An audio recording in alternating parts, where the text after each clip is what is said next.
Dear G, how are you? Nice story about JE in NY Mag. You look great in the picture. I cannot wait to go down. Give me a call when you are back in NY. Have a great time. Love, Melania. That is a real email. Released by the United States Department of Justice on January 30th, 2026, in a dump of over 3 million pages of Epstein files. The First Lady of the United States wrote that to Ghislaine Maxwell, a woman currently serving 20 years in federal prison for trafficking minors.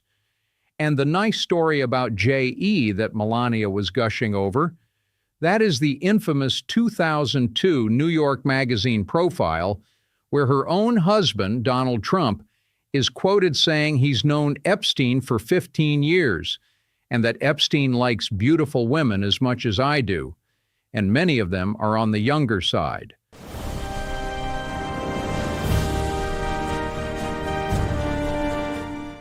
Maxwell wrote back, called Melania Sweet Pea, said she was too busy to meet up, tragically busy doing what we now know she was doing.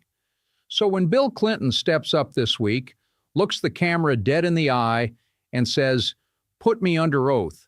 Let's do this publicly. Cameras on. Swear me in and let the American people watch." And Donald Trump's response is, "It bothers me that somebody's going after Bill Clinton. You need to understand what is actually happening here.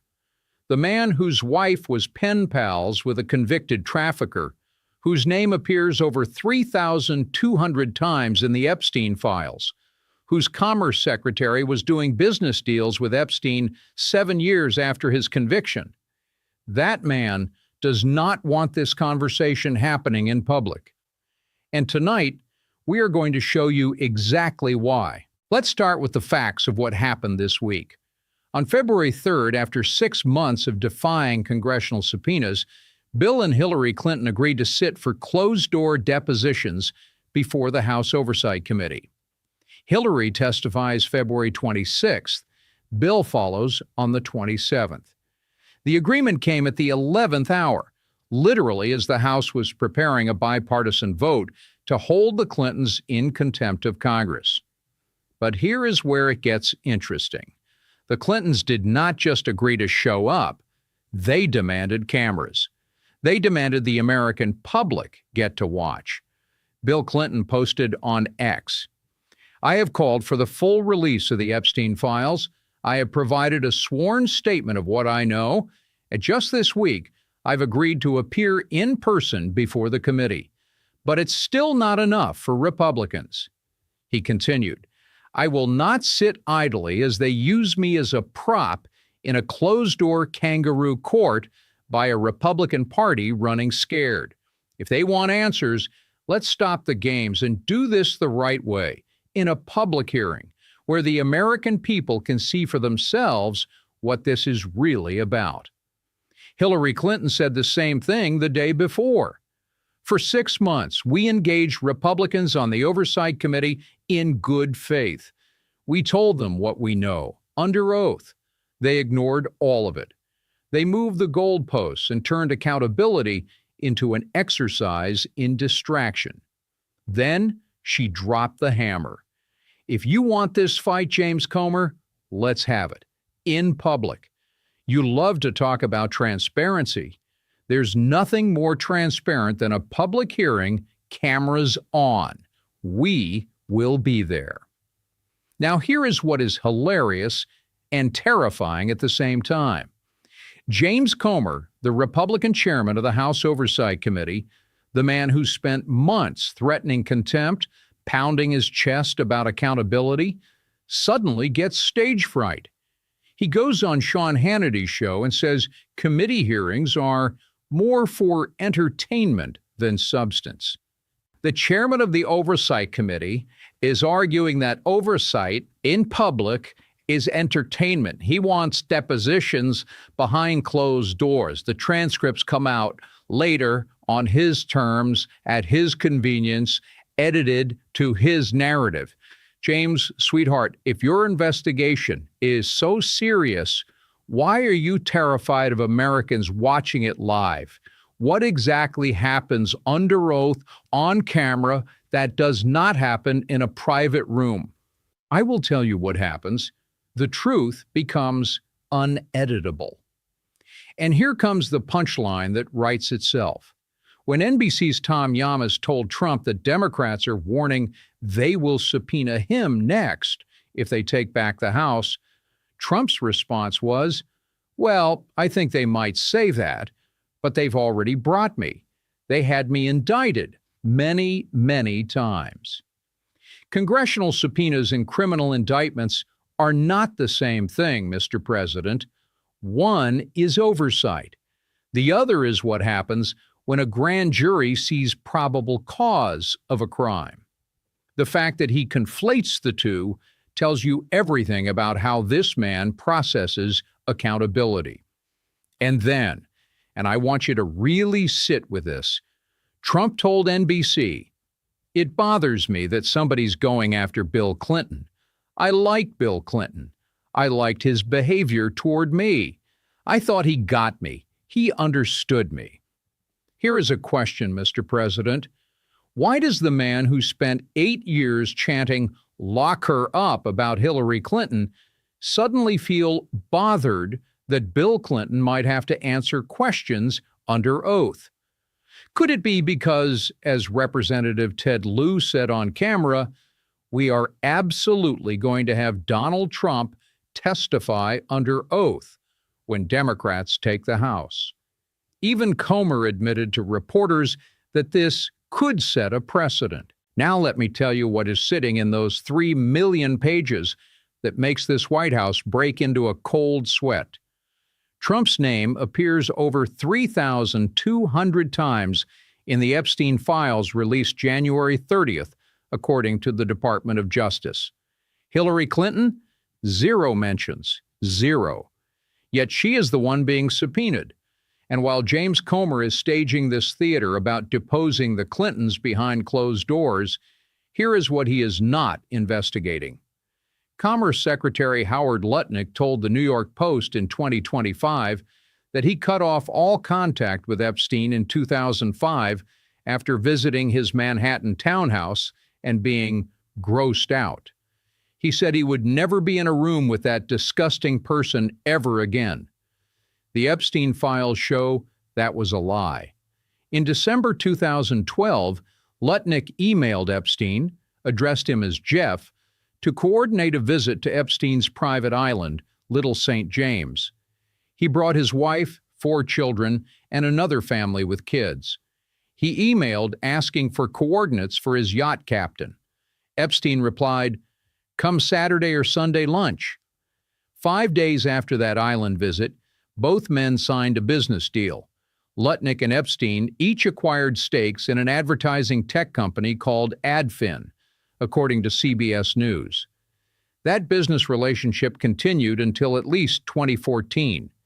And in 2017, Epstein donated $50,000 to a dinner honoring Lutnick. Representative Robert Garcia, the top Democrat on the Oversight Committee, responded, "We have some serious questions. This is the man running American commerce right now. And Comer wants to depose Hillary Clinton." Here is another development that should keep every American up at night. Epstein's former cellmate, Nicholas Tartaglione, a quadruple murderer and former police officer, filed a 21-page pardon petition obtained by the Daily Beast, claiming the first Trump administration deliberately put him in Epstein's cell because they wanted Epstein dead before trial. Tartaglione wrote, "It is no coincidence that I was deliberately placed in the same cell as Jeffrey Epstein." He points out that prison officials knew he had a violent hatred of child offenders. 3 weeks before Epstein died, Epstein was found semi-conscious with neck injuries and told guards Tartaglione tried to strangle him. The surveillance footage from that night? Permanently deleted. The Bureau of Prisons called it a clerical error. Guards falsified records. Cameras malfunctioned. Epstein's cellmate was transferred out the day before his death, leaving him alone in violation of jail protocol. And now Tartaglione is asking Trump for a pardon while saying Trump's own administration set up the conditions for Epstein to die. So, Mr. President, here is my question. You signed the Epstein Files Transparency Act. Over 3 million pages are now public. Your name is in those files 3,200 times. Your wife was emailing Ghislaine Maxwell, "Love Melania," while Maxwell was trafficking children. Your Commerce Secretary was doing business with Epstein on his private island years after his conviction.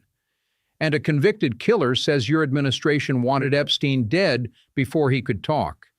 If you have nothing to hide, why will you not testify under oath? Bill Clinton says he is ready. Are you? Here is where America stands tonight. Bill Clinton, the man MAGA spent years telling you was the villain of the Epstein story, just called their bluff. He said, "Put me under oath, turn the cameras on, and let the American people watch." And the response from the party that built its brand on save the children and release the files is to schedule everything behind closed doors on their terms, away from your eyes. The precedent is now set. NBC News confirms that no former president has ever been compelled to testify to Congress under subpoena before this moment. Comer opened that door. Democrats have already said they will walk through it. Representative Jamie Raskin told NBC, "It's clear that past presidents are not off limits for subpoenas." Representative Ted Lieu stated flatly, "We are absolutely going to have Donald Trump testify under oath." That precedent does not expire when Republicans lose the majority. Think about the math of this hypocrisy. Hillary Clinton is mentioned 0 times in the Epstein files. She is being deposed. Donald Trump is mentioned 3,200 times. He is watching the Super Bowl. Melania's emails to Maxwell are public record. No depositions scheduled. Howard Lutnick's island visits and business deals with a convicted offender are documented in black and white. He is running the Commerce Department. The pattern is not subtle. The people with the most questions to answer are the ones making sure nobody asks them anything on camera. And let me be clear about something. Bill Clinton has questions to answer too.